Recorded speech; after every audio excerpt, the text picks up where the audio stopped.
the Being Your Own CEO Success Circle. And this morning we're going to be looking at some of the books that we're reading. My name is Lowland, and in my coaching and consulting work, I help solopreneurs stay focused and motivated as we take their business to the next level. And we use a few simple structures and some pretty easy technology. So we will be right back right after this.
Greetings and welcome to Being Your Own CEO. This is a weekly success circle intended as a support to solopreneurs.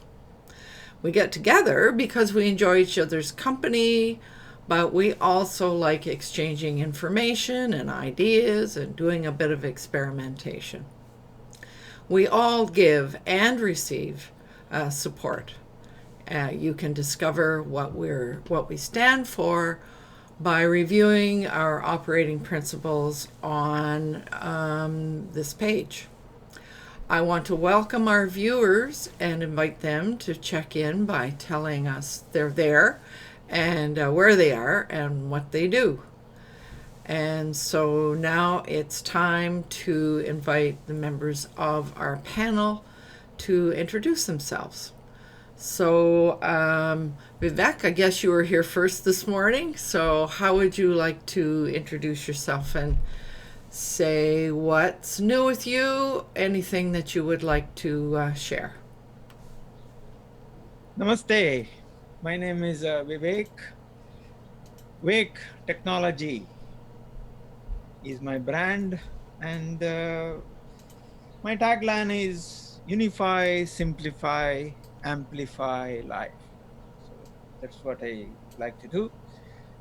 Bring in various technologies, make them simple to use, and so that you can amplify your life.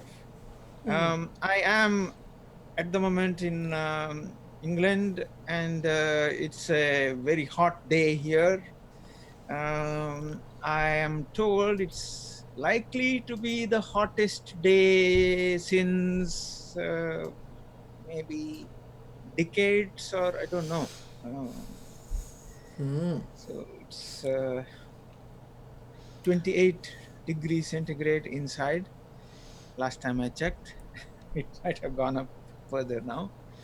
And London is probably even hotter, and so that's the news. So I guess you've got the fan going. Yes, probably you can hear it, but No, I can't hear it.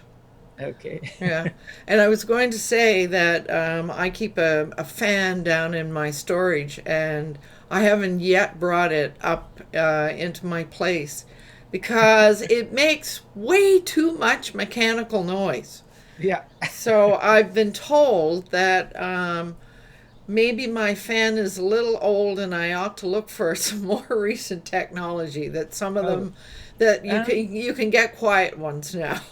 So Yeah, I did look at quieter fan, but they are way too expensive. yeah.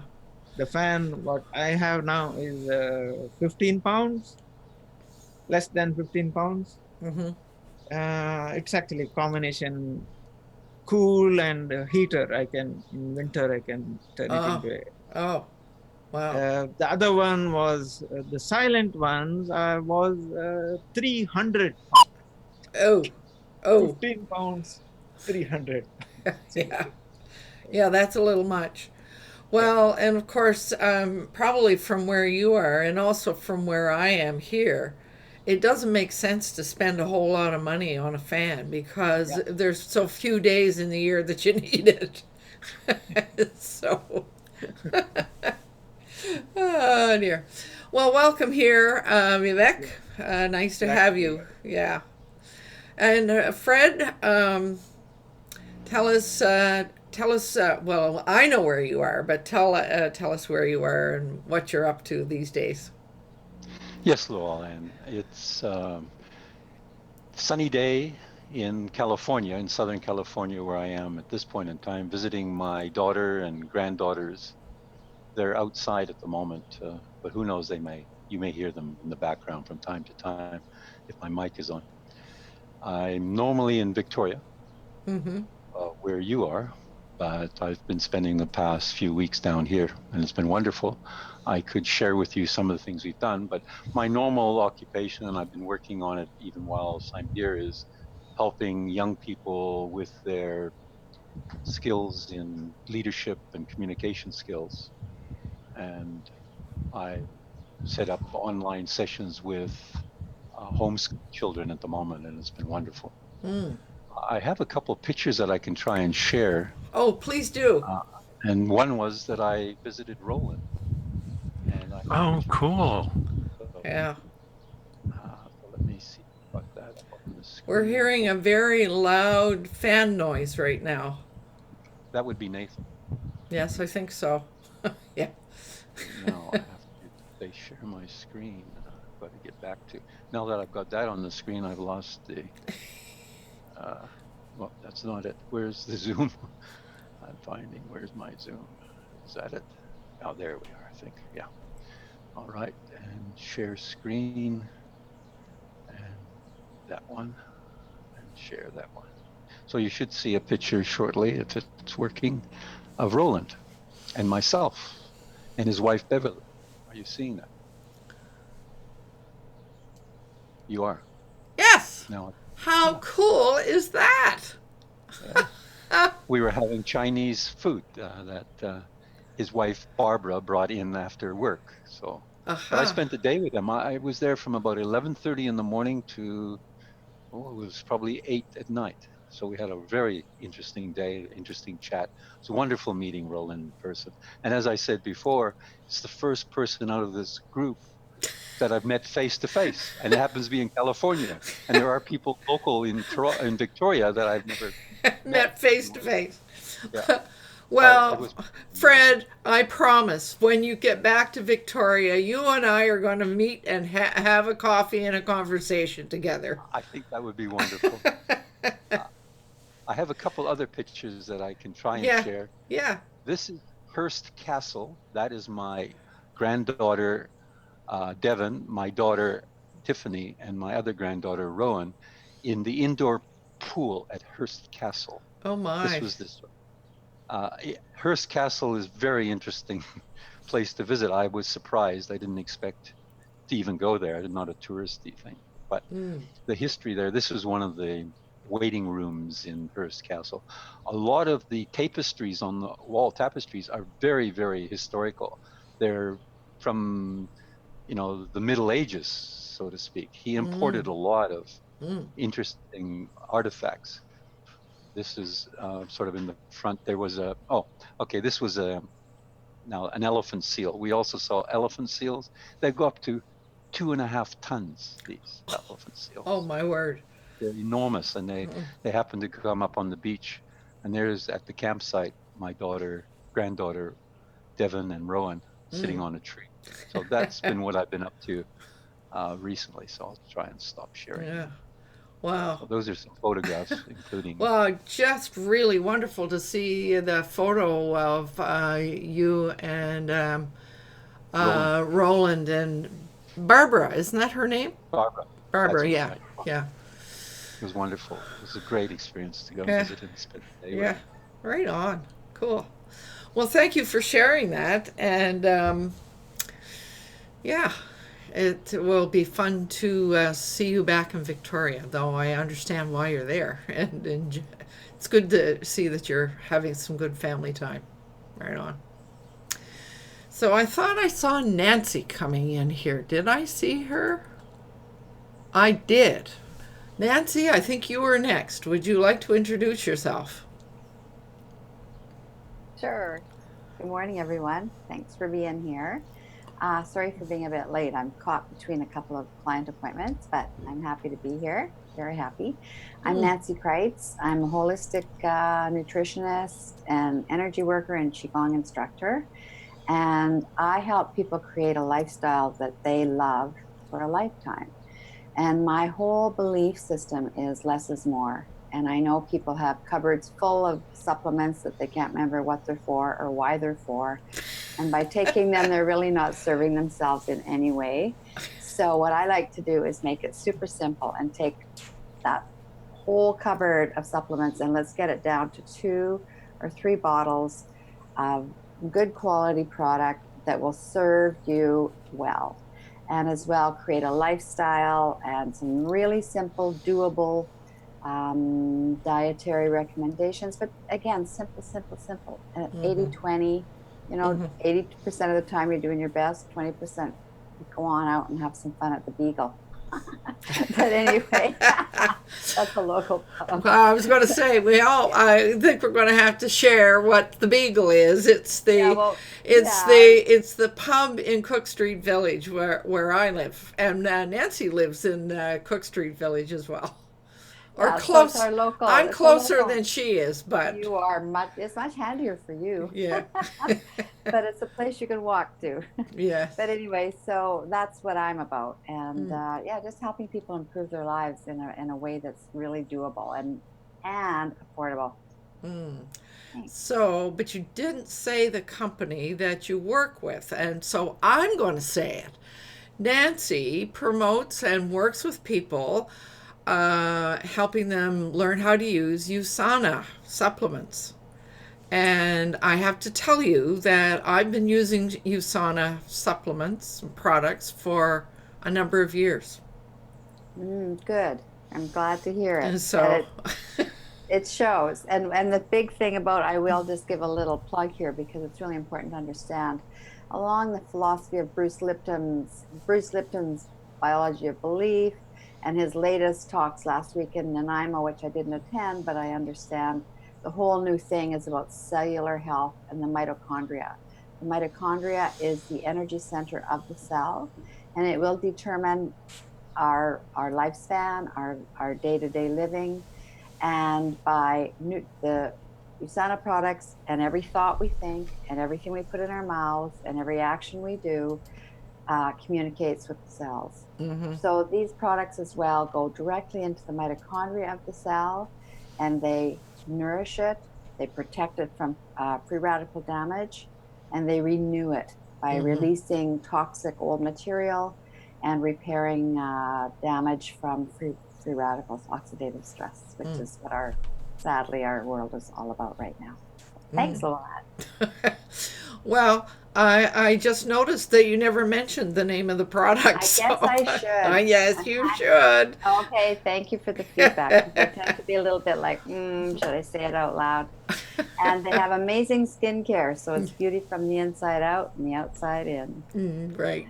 Yes, the supplements are their thing. I'm happy you're here, Nancy. So Nathan, what's up with you? Well, first off, I'm just wondering if you can hear the fan again. I moved it to a different position, so hopefully not as much. We can't hear it. Good, I put it behind me, but I still need one on me or I'm just going to roast here. I'm just down in Bucerias, Nayarit, Mexico, 30 minutes north of Puerto Vallarta. Nothing really special to talk about today. The only thing that came up recently is an invitation to become a part-time English tutor. And it's something I'd been offered before, but I said no to because I really didn't think it was my thing. But it came up. I said yes. I applied with an application. I was accepted. I've taught about 5 or 6 students now, and they're from all over the world. It's really cool. I had a guy from Russia yesterday, and I'm finding that it's actually kind of fun. But what I know in terms of knowledge of language is best suited to somebody who comes from a Spanish or Portuguese background, because I can show them shortcuts to learning English, which I learned. Like, it's kind of weird. It's a book called Madrigals Magic Key to Spanish, and it shows you all these incredible shortcuts for learning Spanish, but you can do them in reverse to learn English, which is really cool. So would you say the name of that book again, please? Because we are going to be talking about one books. Step better. I'll hold it up. I don't know how well you can see it. Magical. Madrigal's Magic Key to Spanish. So if you can put that on the website, because that's what we're going to talk about today. It's the books that we're reading. Yeah, I'm not actually reading it, but yeah, I don't even know how to put it on your website. Somebody's going to have to give me the link. I forget. I can't. I can't put it in the. It's okay. Don't worry about it. The chat. We'll find a way of doing it. You just go to beingyourownCEO.com. Oh, okay. My God. So I'm just looking to make sure I've got everybody here this morning. Yes, I do. Now I gotta share something. Off late, I've been working. Some time ago, I moved my website, my main website, loweland.com, to the Wealthy Affiliate server. And I got great support in the process of doing that, etc. Then I decided that my website had too much on it and needed to be kind of more focused. Well, the style of websites has changed over a period of time, and it seems that our websites need to be much more kind of niche focused. So I decided it would make sense to do something about that. So I created a website called beingyourownCEO.com. And so that meant I had to, and basically what that meant was I was dividing the material that was on loweland.com in two. And so that was quite an exercise. And I got a bit of support as I worked my way through that from the tech support in WA. But I used a plugin called All-in-One WP Migration. So basically what I was able to do was migrate everything that was, or copy everything that was on loweland.com over to beingyourownCEO.com. And then I went in and removed what I didn't want in both places. It was quite an exercise. But yesterday, I managed to get everything finished up and over on website Webmaster Tools, and submitted the HTML site maps, and so now I'm ready to roll. But as Vivek said to me earlier this morning, there's a few places where I need to make some changes, and one of them was in the pre-show for here, but and also my my upper third here needs to change a bit as well. So now that I've got everything set up the way they ought to be, now it's time for me to go in and make sure that all the right things are changed. But that was a major accomplishment to get that finished. It's taken it. The idea started quite a long time ago, and then I finally just said, you know what, I've got to get this done. So, that's my news. So if anybody's watching from from the links that were provided, etc., you might notice that you are now on the beingyourownCEO.com website. And I invite you to stop and stay a while and look around and see what else is there. So, Cool. Yeah. What I mean, every time you do something like this, it's a huge learning curve. But wow, the things that I learned as a result of doing that were amazing. I'm dealing with something like that myself. I need to upgrade my site, and I'm not really sure what direction to go. I've been using Optimized Press for a long time, but I'm not all that happy with it. And I'd like to find something else that a bit more modern somehow. And when it comes to website themes, that's something I'm not so good at anymore. I'm a bit out of the loop. Well, if you're interested in wealthy affiliates, you can host up to 25 websites there, free of charge, as part of your membership. The membership is not free, but it comes as part of the package. Yeah. The only thing I'd want to do if I did that is to use one of their templates, because I've got my own hosting. I've got everything set up that way. The only thing I'd want is a template. Well, I guess you're thinking about a theme. And yes, that's what I meant. Yeah. Template and theme are used interchangeably depending on who you talk to. Yeah, you don't buy themes through wealthy affiliates. You go to Theme Forest, or there's probably one or two others. Maybe Shopify. It seems to me I remember somebody. Shopify would be a store, right? Yeah, but think some people are selling the themes that they've created, I believe. Now I could be corrected, but anyway. You could be right. Yeah. So anyway, so there's the news, and today I thought we would speak about the books that we're reading right now, because I actually got a book in the mail that I had ordered some time ago, and I posted a picture of it in Instagram, and suddenly I thought, well, I wonder what everybody else is reading. So I thought I would begin with one book that I just acquired, a different one from the one I just mentioned, that I thought everybody would find really, really useful.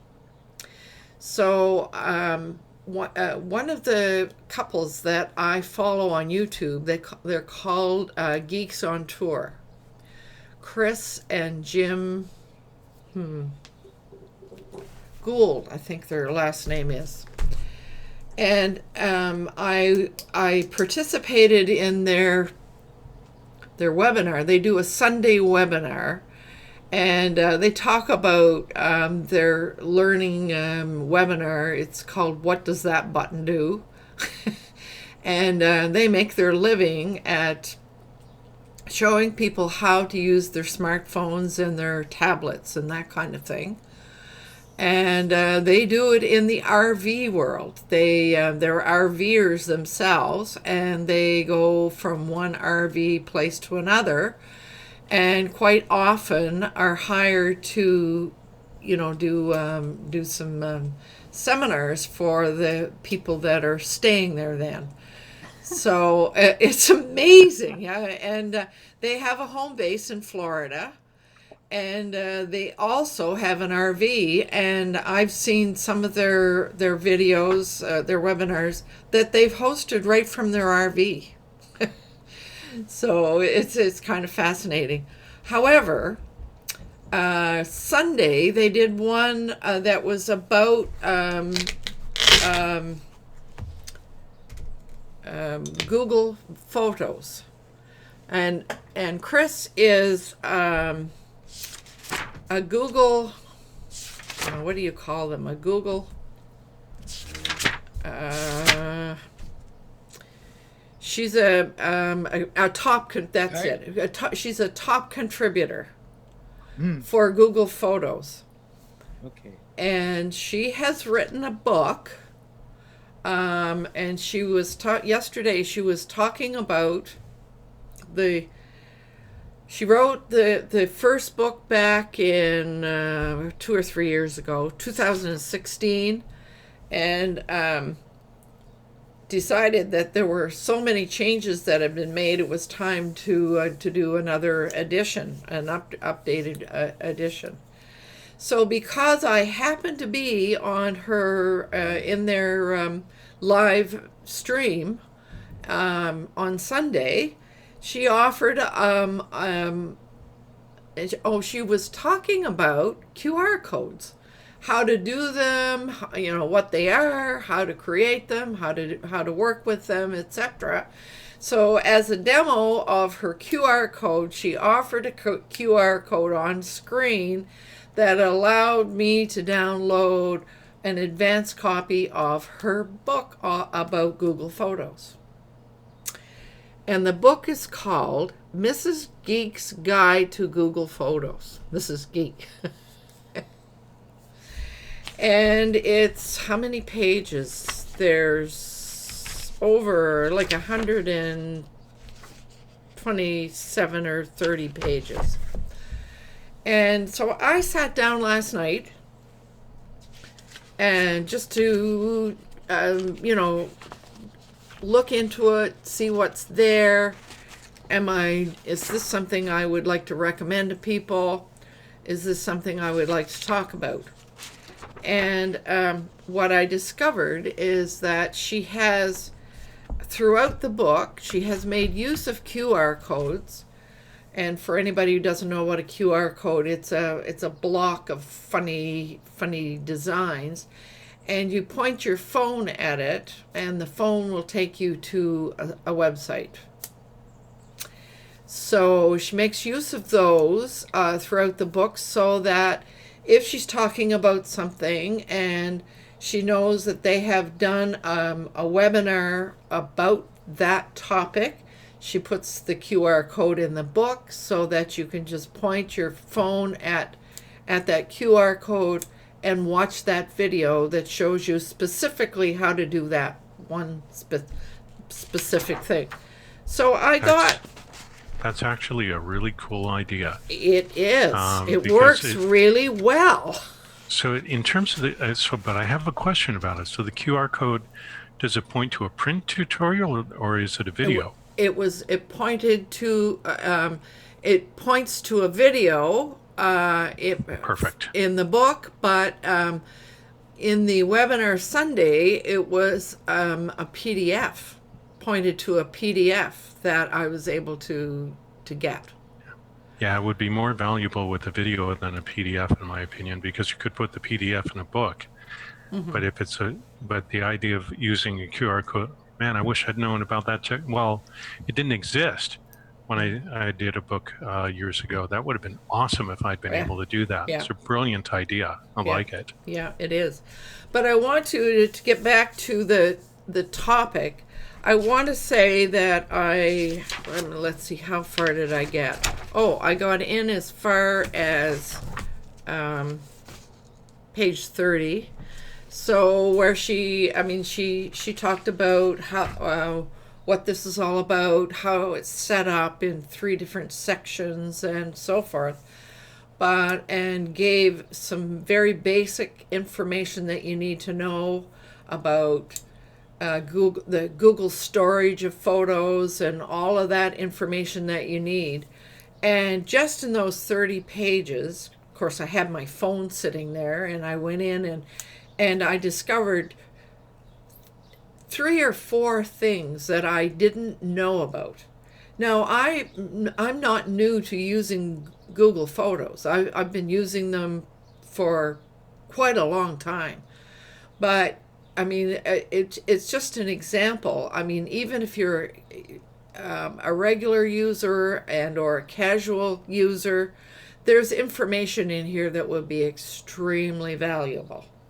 So, and I printed it off because I find reading books online is a bit cumbersome, and also because a friend of mine is very interested in doing some work with her photos, and sure about where to begin, and I know because she has told me she relates to a book, and like she quite often complains that there are no instruction manuals around anymore.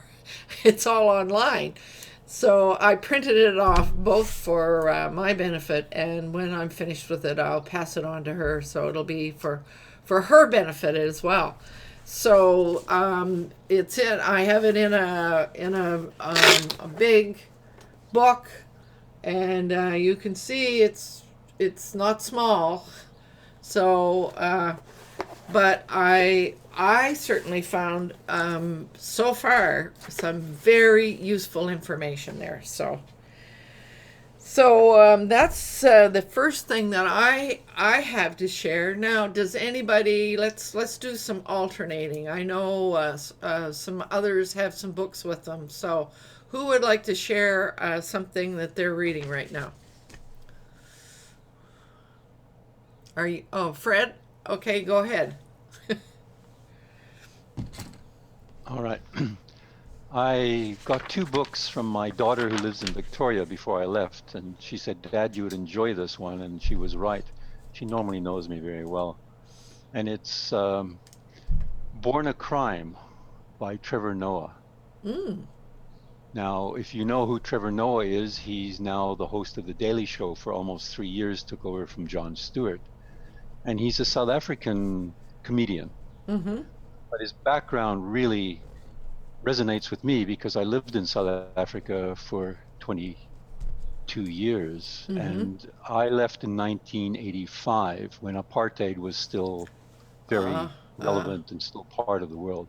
Trevor was born in 1984, and he was born a crime because it was illegal, and definitely illegal, for people of white or any other group. This was apartheid was, I guess, an astounding method of racism that is very hard to perceive. But this book does bring it back to what it was all about. His father was Swiss, so he was a white person who was from Switzerland. His mother was a Xhosa, which was a black person, and very interesting because he was illegal. That should not have happened, and he would be taken away from his parents if he was found. So he looked like what they called a colored person.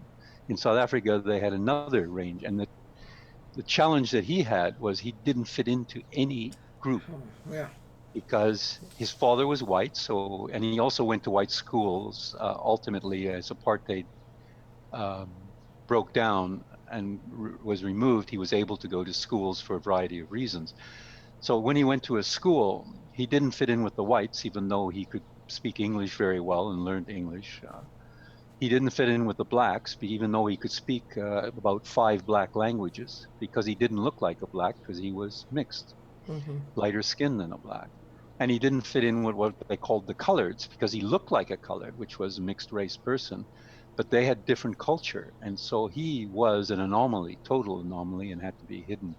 But his stories about growing up really resonated with me because I could relate to he was on the other side, I was on the white side, but you're not allowed to mix. I lived in an area where he lived as well, but he was across the highway in the black area. I was not allowed to go to the black area. It was illegal for me to even be there unless you had a pass, and vice versa. It was unbelievable. But to listen to his stories and talk about it, what a eye-opener it is how he grew up, and the fact that he came from where he did, which was poverty. And we're talking about there's no electricity, there's no running water where he grew up. That was what the townships were like. And to now be the host of The Daily Show. But he doesn't talk much about that. He just talks about his life. That is what a wonderful story, which is also humorous because he's talking about his childhood, not about how he got to become host of The Daily Show. But it is an amazing story. So that my daughter was right when she said I would enjoy it. I enjoyed it. Now my daughter here in California, who also grew up in South Africa, she's reading the book and enjoying it as well. So that was one of the books. I have another book I can share, but I don't know if you want to go around. I can Yeah, come back. we can do a little bit of circling around. So this book I is think called that's Born a Crime. Born yeah, a Crime, Trevor Noah. and we're going to I'm going to try to put all these on the website so that anybody who comes later can see a book list. My reaction to the story that you just told was very instructive for us today, as we see so many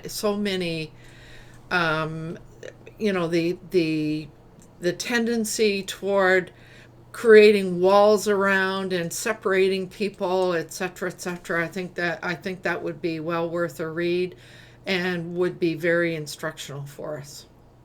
Yeah, it's how he survived in these environments. Like he didn't fit in anywhere, and how he managed. Just the stories of what he did and how he managed. It's quite a remarkable story.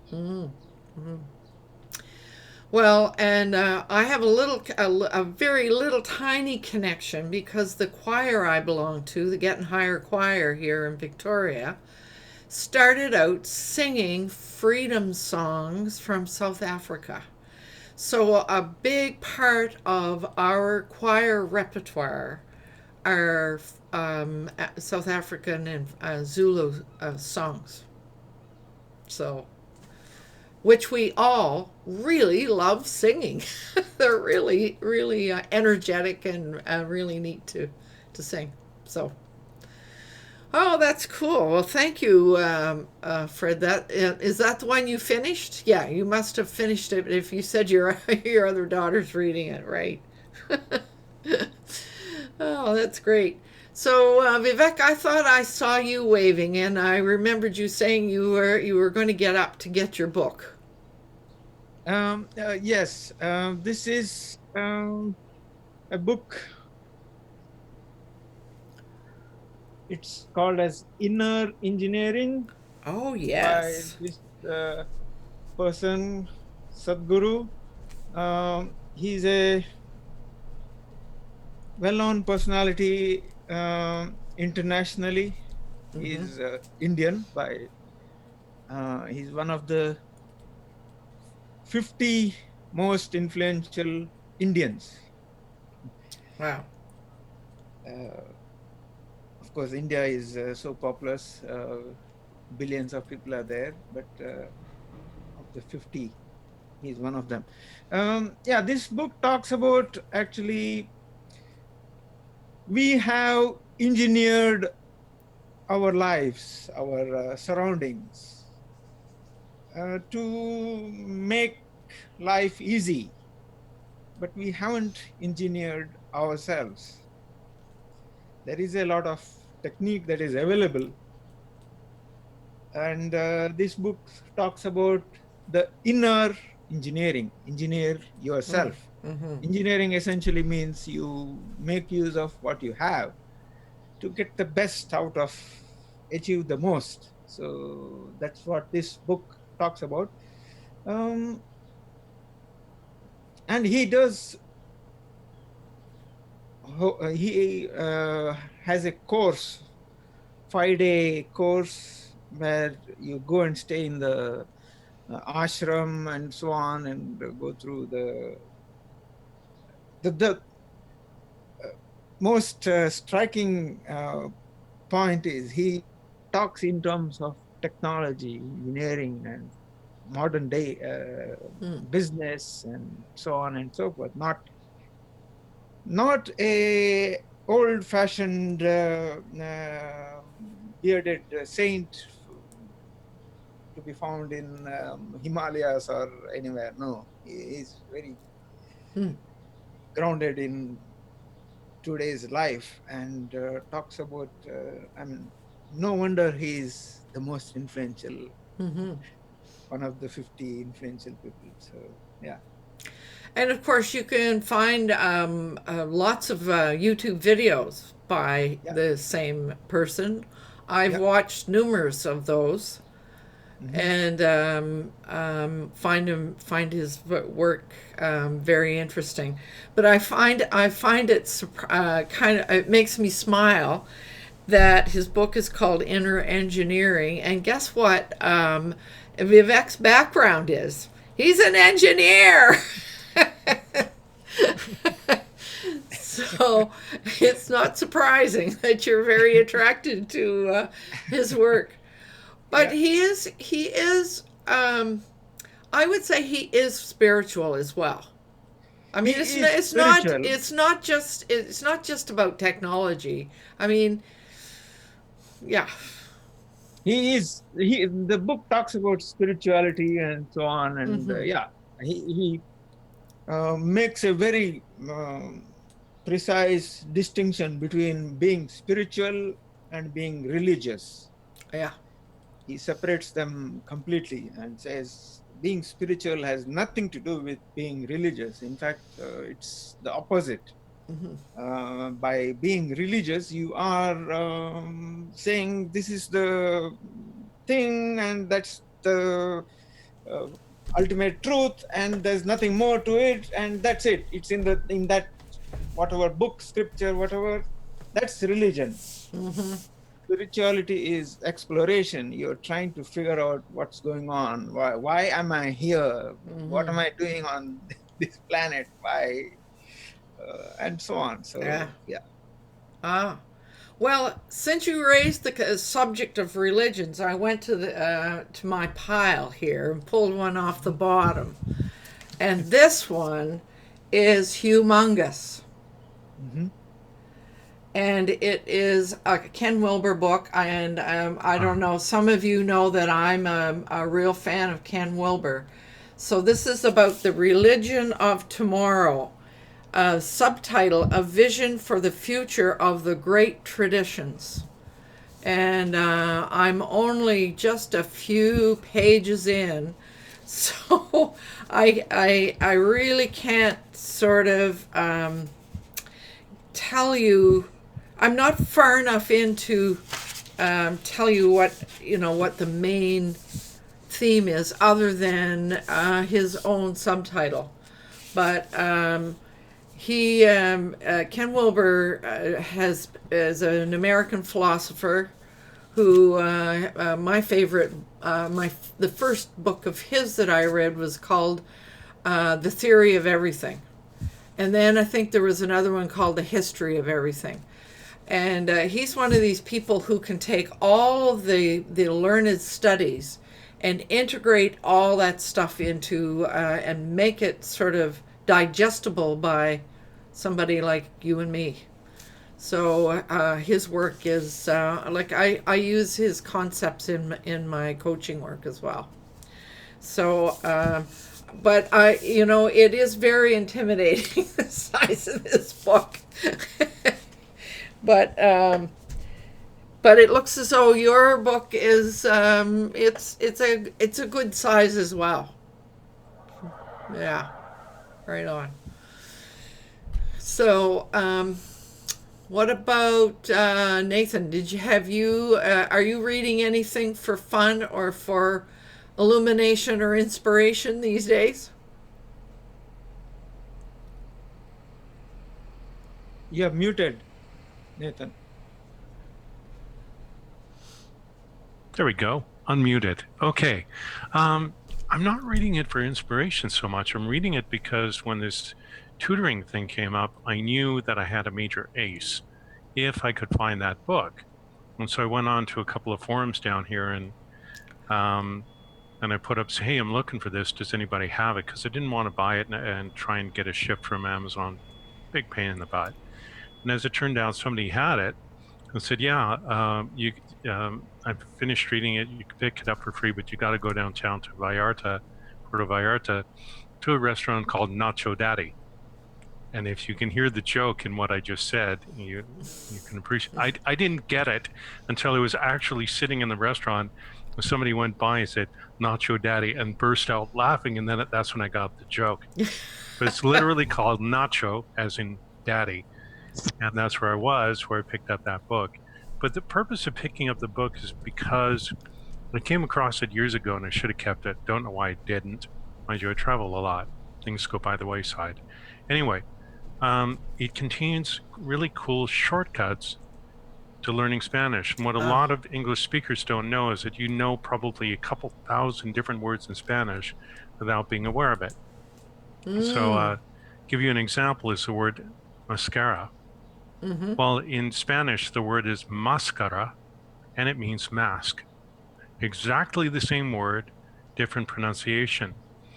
And there are all sorts of words like that, like animal and color and doctor and visual and table and cable. All those are the same in English and Spanish. They're just pronounced differently. I mean, I had one pie in the face moment where I was in La Paz, and I went to this Mexican woman and I said to her, "Cómo se dice mosquito? How do you pronounce mosquito?" And she looked at me and said, "Mosquito," and it just felt like such a dummy. Because I realized that mosquito was, at that moment, I realized that mosquito was actually a Spanish word that I'd been saying my entire life in English without realizing that it was Spanish. And it just felt like such a dummy. Same with mascara, because I was in a place in Zacatecas called El Museo Rafael Coronel, which was a convent turned into a museum full of masks. Wow. And then I saw the word mascara and realized, oh, it's mascara, which means mask, which is really cool. But so that's one part of it. But the other part of it is there are a whole bunch of English words that you can convert into Spanish really quickly if you know how. So, for example, the word usually in English. So you want to turn that into Spanish. You chop off the ly and add the letters mente, mente. So that becomes a Spanish word, usualmente. If you want to go to the dentist, you add an A to it, dentista. You want to talk about the Pacific Ocean, you add an O to it, becomes Pacifico. And all these really cool shortcuts. Another one, I was in conversation with some people, and the word I wanted to use from English was acclimatization. Well, you change a couple of letters and an accent in the word, and you have the Spanish word, which is acclimatación. So I had to rehearse it in my mind a few times before I said it, but when I said it, I got it exactly right the first time. And so if you're an English speaker, it gives you all these amazing shortcuts for converting words into Spanish on the fly, and it's saved my butt more than once. Oh, and I can relate to what you said earlier about the tricks can work both ways. Yeah.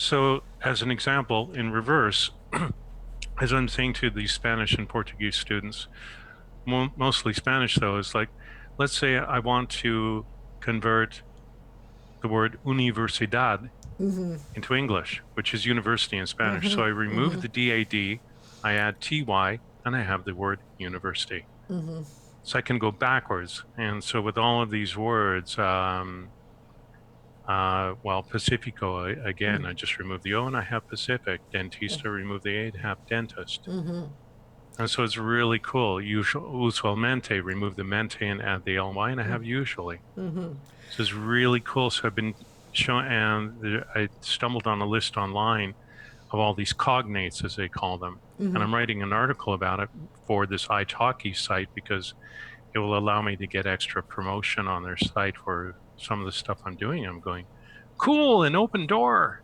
Yes, it's affiliate marketing, as you know. Right on.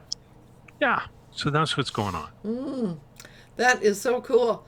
Thank you. The one thing, I studied Spanish in university, and I actually studied two languages in university. I did Spanish and German, and I did that. I did that because I was late going to university, so there was about 7 years between when I graduated from high school and when I went to university. And by the time I got there, French, which is what I should have been studying because I'm a maritimer. I come from a bilingual city in New Brunswick, etc. But they were so far beyond what I had been able to pick up in high school that I just knew it was going to take up all of my time. And that was only one course out of 8. Oops. so, Yeah. so, You I took went a shortcut. I went to 2 languages that were that started off with the beginning, and Yeah. it was amazing. The one thing that I noticed about Spanish, it also has something in common with French, is the Yeah. gender thing. You had Yeah. masculine words and feminine words, and trying to remember which is which. That was a big thing. It can be pretty funny if you make a mistake.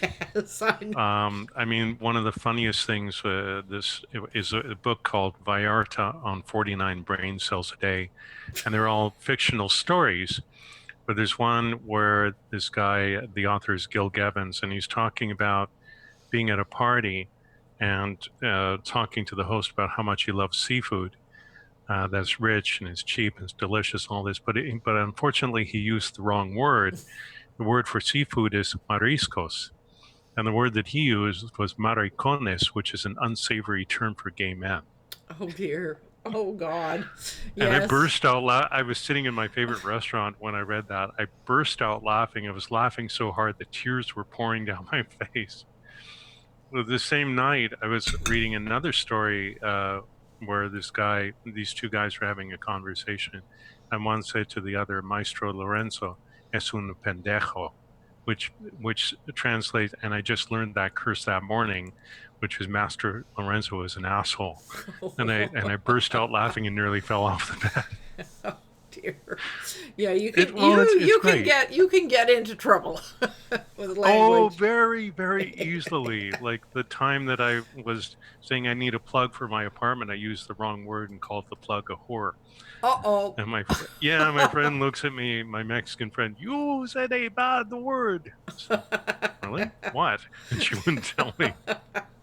Oh dear. Yeah, yeah. You betcha. You betcha. Oh well. It just means that, it really shows when this happens, like people play jokes on one another back and forth between languages. Oh, yes, They they do it. do. They do it on purpose. They So- they do. I mean, my first joke in Spanish was when I was standing with like we had a major power failure on our street. A transformer blew, and I was talking to the clerk, and he was talking to me in English about how the electrical company would come and they'd fix everything. Everything would be fine. And I was standing there, and I thought, yeah, but we're in Mexico. And I said to him in Spanish, "Buena suerte," which means good luck. He burst out laughing. And the postscript to the story is we had 7 more power failures over the next week. I lost the food in my fridge twice before they finally fixed it. right. Yeah. Bienvenidos a Mexico. Welcome to Mexico. Yeah, right. Oh dear. Well, but So thank you. but these experiences really have to keep you on your toes, and keep your sense of humor going. So. Oh yeah, there's some amazing things Yeah. like being. You go to the washroom and you think everything's fine, and all of a sudden you feel this smack, scares the bejesus out of you, and you nearly jump through the ceiling. And what? And you look down. Oh, you got hit by a gecko when it fell off the ceiling. Oh, right. I'm not joking. It's happened to me at least, well, once for sure. Another time I went to wash my dishes, I moved a pot and something jumped and I nearly had heart failure. The gecko hiding under a pot. Oh dear. Okay. Oh dear. Yeah. So there you go. New Travel experiences. Yeah. Okay. So now, Nancy, what about you? Are you reading anything inspirational today? Well, it's interesting. It's a very interesting topic, and I appreciate the stories on second language learning because I taught French immersion for years and years and years in the public school system, and very familiar with when things can get messed up, including on my part, definitely. But it is really fascinating and ultimately so simple once you get into the flow of the way that it works. Sorry about this lighting for me. I'm in my sun porch again. When my husband Rick's home for the summer, we're in a condo. I kind of feel like I don't really feel like sitting in the middle of our living room while he's doing what Right. he's doing all around me. So Right. anyway, Well, so actually, Nancy, it works out okay because you're sitting right directly in front of the dark thing behind you, so that your oh face yeah, oh your good. face is showing up just fine. Oh, good. From my view, it's not. Okay, good. Uh, Thank you.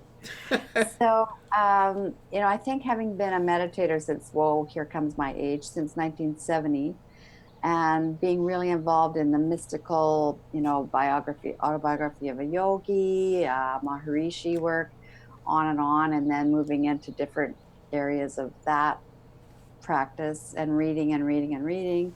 And then having been an entrepreneur in the holistic health field for the last, I don't know, 18 years, I've read and read and read.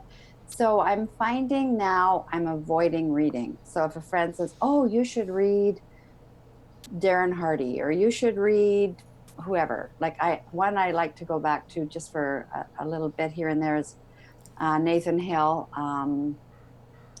Think and Grow Rich. mhm, And just his philosophy around masterminding. He's got a lot of really good basics in there, and to me, that's like a go-to. At the moment, I've moved into simplicity because mindfulness is really big in my life. And again, in relation to the fact that I can move easily into overwhelm. And right now I'm diving into the wealthy affiliate work. It's like, okay, I'm not reading. I'm reading a couple of mysteries, which I won't even share. I love Louise Penny's mysteries, but anyway. So I've gone to something really simple that I need when I need to have like a quiet, soulful time to just lie and not, because I lie down when I read as a rule. And this is a poetry book by Mary Oliver called Felicity. And she's very much in the line, I would say, of Walt Whitman in terms of simplicity, connection to heart. He may be of more of nature, but she too is. So just for an example, here's one. Don't worry. Things take the time they take. Don't worry. How many roads did St. Augustine follow before he became St. Augustine? Mm-hmm. So, really simple. And then another one. When did it happen? When did it happen? It was a long time ago. Where did it happen? It was far away. No, tell. Where did it happen? In my heart. What is your heart doing now? Remembering. So just as I say, super simple, but I need a break. So when I read right now, it's really for a break because I have read so many books and have so many understand and have delved into and studied so many different philosophies and so many different gurus in the business world, in the nutrition world, in the healing world, in the spiritual world. So I'm getting down to simplicity right now. Thanks. Oh, Nancy, this amazes me. Now I understand why you and I have connected. Oh, I did Maharishi back in the the 80s, late 80s. I read the autobiography of Yogananda. Yeah, all of those books, right, from back in the day. By the way, Vivek is laughing now because I stumbled on a biography of Yogananda on a site online that gave a modern day video of his whole life, starting out as a child and right to his death. It was fascinating. That would be. But it was, I called it a history lesson. Yeah, no, it's true. That is very true, actually. Yeah. But it helps to have a sense of humor about some of this spiritual stuff. I mean, for many years, I was involved with a group called City Yoga. And my girlfriend and me at the time, there were certain things that we just couldn't take seriously. And there were many people in the group that were extremely serious, very rigid people. There's something called the Gurukula, which referred to as the Guru School. And we went traveling. We had this cooler. We called it the Guru Cooler.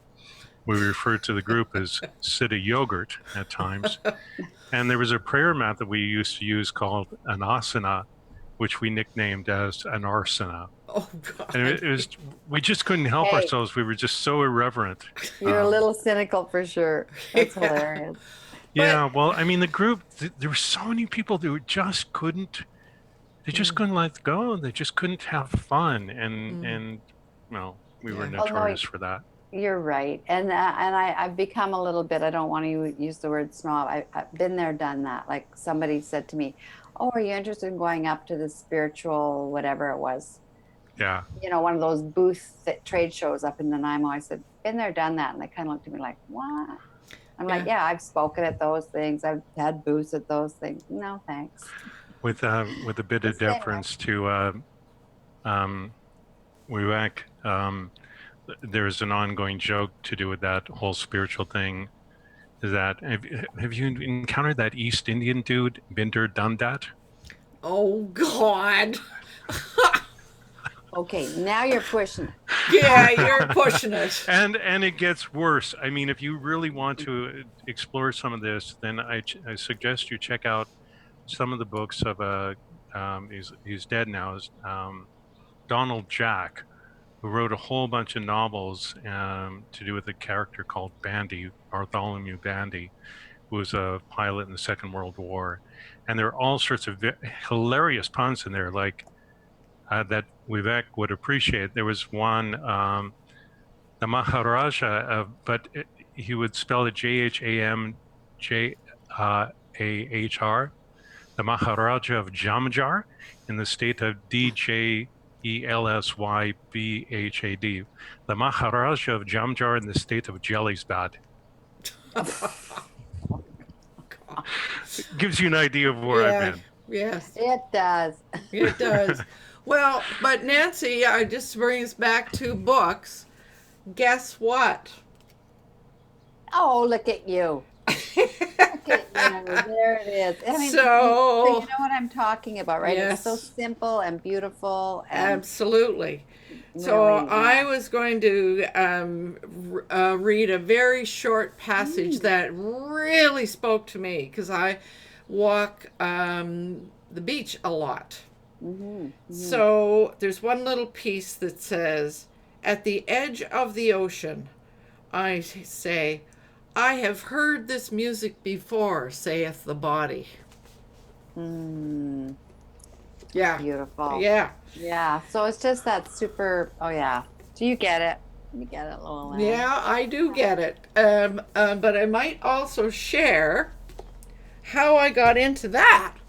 Is one of the choir directors of the Getting Higher Choir, Dennis Donnelly, he does poetry courses, little workshops. And he's done several of them out at Royal Roads University. And recently, this year, this winter, spring, I guess it was, he did one that was in town here, put on by the Earth Literacy Group.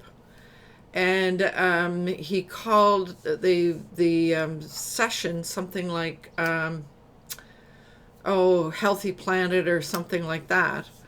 And so it was a Friday night and an all-day Saturday workshop, and he just awakened my interest in poetry, and so I might mention the other book that I got because he recommended it, and this is John O'Donohue is an Irish poet who is deceased now, not for long. And the four elements, of course, you know, the earth, fire, water, air. So, yeah, it is. And so there's a section of his poems for each one of those elements. Oh, that would be lovely. And But I thought it was 5 elements, isn't it? Oh, in traditional Chinese medicine, it is. so But what's the in- fifth one? Space. Oh, Space. Yeah. earth, water, fire, air, Space. space. Space. space. Well, I like it. That'll do. Yeah. There's one What more did you in say, my Vivek? I didn't quite get it. Space. Oh, faith. No, Okay. space. Space. That's not the one that I SPACE. ever heard. No, I never heard that Space. one No, either. yeah, it's a different No, name. You caught even me if you off guard. actually, even if you consider an atom, Yes. how much of it is actually matter? It's actually the tiny center bit and the electrons which are going around. Yes. Electrons, it looks big, but in practice it is only, so rest of it is actually space. Okay, that makes sense. Empty, That's empty interesting. But space. Sure. next week I'll have the fifth of mine because it's just caught me off guard. And I'm going to have to run because I have a parcel at my door and I have a client in 20 minutes. But I want to thank you all for being here today. Thanks, Lolan, for hosting. Well, I'm glad you and you and I are going to have to do coffee too because That sounds great. I mean, isn't it? I mean, when you connect with people and then start telling your story in some way, it's amazing the number of connections that you find. It's true. We'll do it. Okay. But thanks again, everyone. And I'll see you. I hope to see you next week. Yeah. Take good care. Have a great week. Yeah, you too. Just one point to continue on. No, yeah. Thanks for Nancy. Yeah, but just to continue on this 5 elements thing.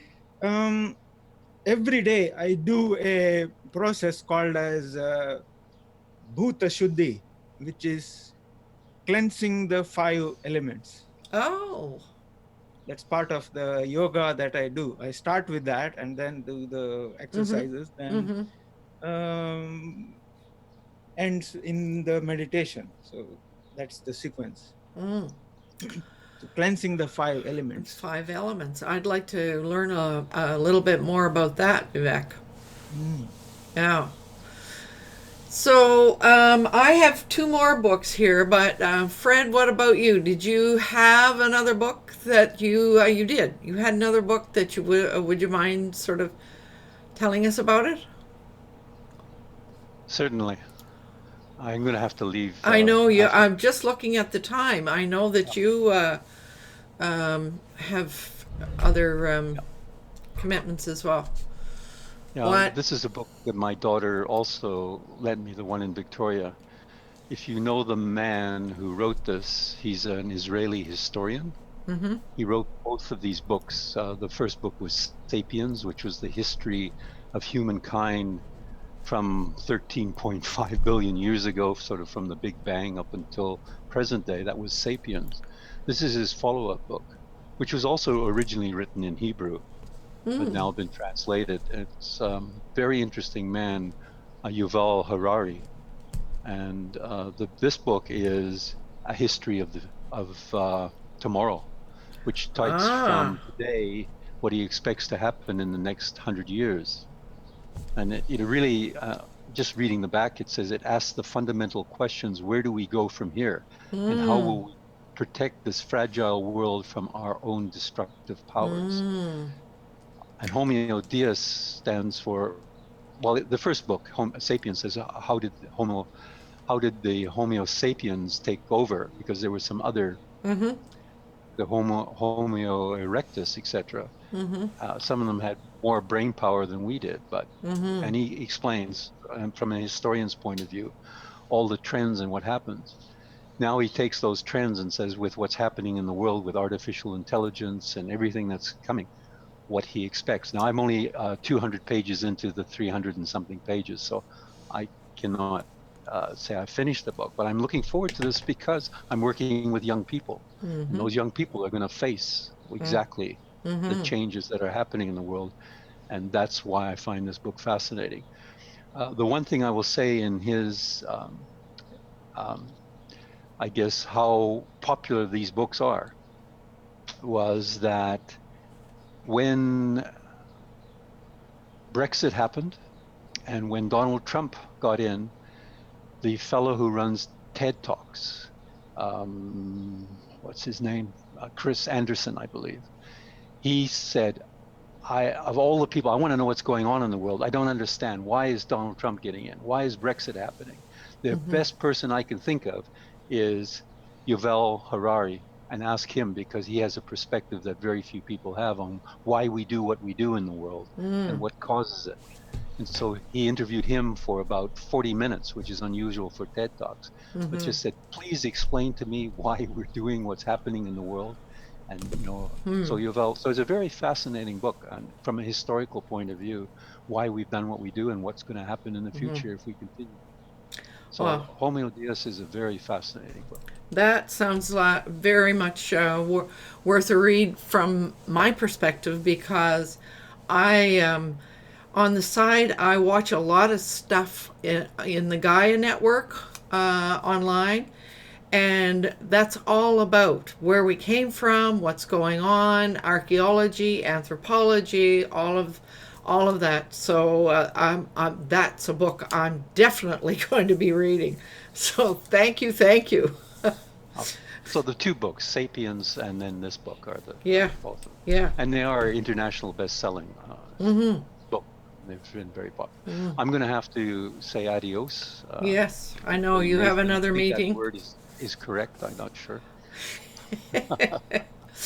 Well, just before you go, I just want to share the most important one for me this week is narrative coaching, the definitive guide to bringing new stories to life. And this is definitely written for coaches, but it talks about different kind of ways to reframe. Like if you can take a story, decide what its meaning is to you right now. This is what's going on right now, and you can move that story and help that person discover a different way of interpreting that story. Then that takes them into a whole new place. Very simple process. But from what I'm reading, I think it sounds like it's really worthwhile. So maybe unless anybody else has something to say, we should just kind of close off right now, because it is 12 minutes after. So I thank you all for participating.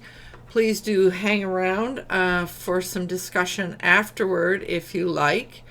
And right now, what I need to do is kind of do some of the technical things to finish this off. But I do want to remind everyone, it's important to do what you love with passion. So bye for now, until next week.